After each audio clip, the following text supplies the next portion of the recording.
김경수 전 지사가 이번 광복절 특별 사면에 복권 대상으로 이름이 거론되고 있습니다.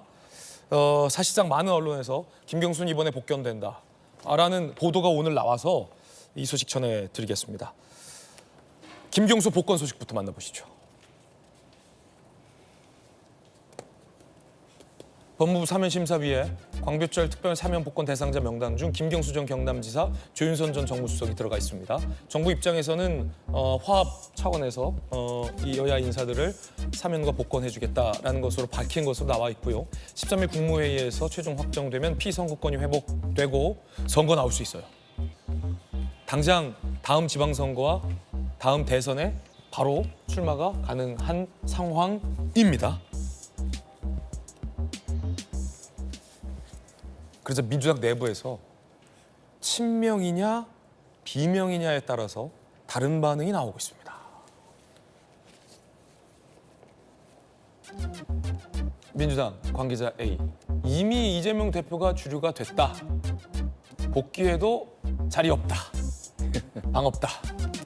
그러나 비명계 인사. 이재명 일극 체제에서 또 다른 선택지가 생겼다. 비명계가 한데 뭉칠 수 있는 지점이 있다. 노무현 전 대통령의 적장자. 그리고 이 친문과 친노가 뭉칠 수 있는 하나의 구심점이 될 수 있다. 민주당 내부가 술렁이고 있다는 얘기도 나오고 있습니다. 그러나 여기서 유의할 건 많은 대다수 비명계 인사들은 원내에 진입을 실패한 인사들 준축이고 친명계 인사들은 지금 다 원내에 진입에 성공한 인사들이다라는 차이점이 있을 수 있겠죠. 자, 그러자 정성호 의원도 한마디 했고요. 박범계 의원도 한마디 했습니다. 그런데 두 의원의 메시지가 조금 다릅니다. 들어보시죠. 쉽지 않겠죠. 왜냐하면 뭐 소위 그 친문의 대선 주자 중에 한 사람이 되는 평가를 받는 분 아니겠습니까? 예. 그러나 여당에서는 그 복권 카드를 그런 야권 분열용으로 시기에 맞춰서 쓸 거라고 보는데 지금은 그 시기가 아니라고 보고 있습니다.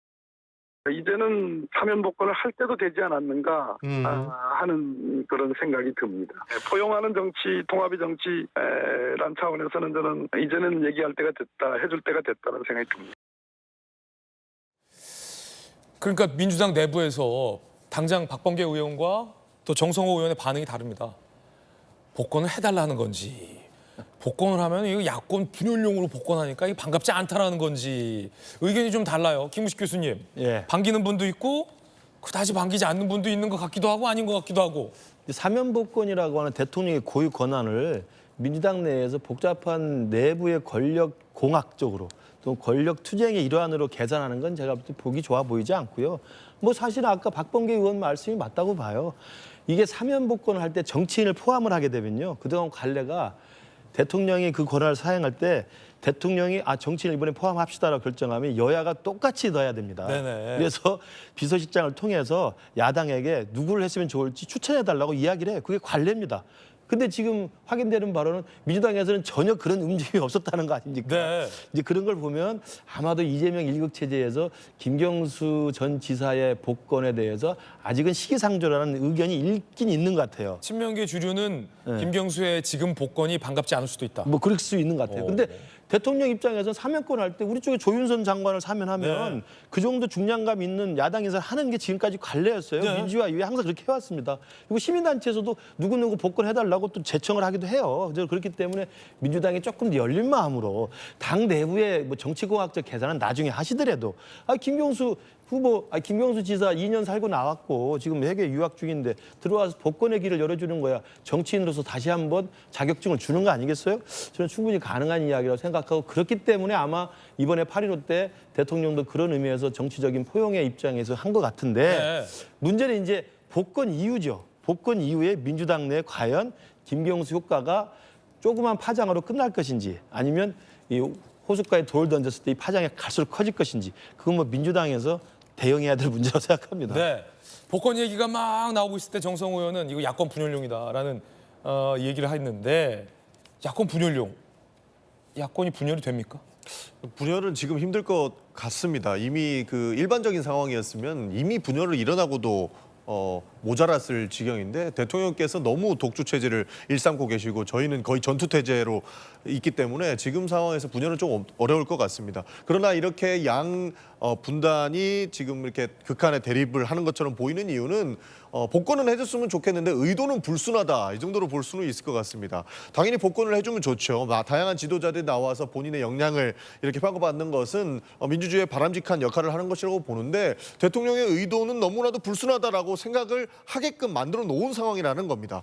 그 예가 되는 것이 결국에는 이재명 대표를 향한 수사는 어떻게든 잘못된 사람처럼 매도시키려고 하는 부분들이 있는데 다른 사람들 마치 분열을 야기시킬 수 있을 만한 사람들은 의도적으로 이렇게 제안을 하고 있는 모양새거든요. 그런 측면에서 저희 입장은 의도와 불순하다 이렇게 볼 수 있는 거죠. 아, 이게 분열의 싹이 될 수도 있다. 그러니까 적당히 했었어야 되는데 한쪽은 어떻게든 범죄자를 만들기 위해서 총동원을 다하는 모양새고 아까 비서실장이 누구를 했으면 좋겠냐라고 추천하는 관례도 있다고 하셨는데 그런 관례의 모습이 전혀 보이지 않았거든요. 그런 측면에서 분열을 야기시키려고 하는 의도 아닌가 하는 생각이 들 수 있는 겁니다. 그래서 저는 양단의 입장이 다 이해가 간다라는 생각이 있습니다. 그러나 분열은 쉽지 않을 것이다 이런 생각을 가지고 있습니다. 김옥태 의원님. 번지수를 잘못 찾으신 것 같습니다. 번지수 잘못 찾았다. 예. 아무리 김경수 지사가 복권된다고 하더라도 분열이 되겠습니까? 지금 이미 이재명 전 대표와 민주당 극성 지지층이 민주당을 장악했기 때문에 분열될 거라고 생각도 안 하고요. 여당에서 그런 생각도 없고요. 저는 언론에서 이게 그리고 특히 정성호 의원께서 여당이 야당의 내부 분열을 위해서 뭐 그런 고민 아래서 했다라는 말씀을 하시는데 저는 야당의 내부 분열은 역설적이게도 민주주의의 최후 보루인 사법부가 쥐고 있습니다. 사법부가 지고 있다. 이재명 전 대표의 사법부의 판단에 따라서 당연히 유죄가 나오면 내부 분열되죠. 그러니까 이게 이 김경수 지사의 복권 문제하고는 연결고리가 없다라고 생각되고요. 사법부의 판단만이 만약에 혹은 또 무죄가 나오면 아무리 김경수 지사가 복권된다고 한들 이재명 대표 체제가 더 공고해지겠죠. 그러니까 한참 번지수를 잘못 찾았다 이런 말씀드리고 싶습니다. 네. 두 분이 여야 젊은 피 의원들의 각기 다른 의견 전해드리고 있습니다.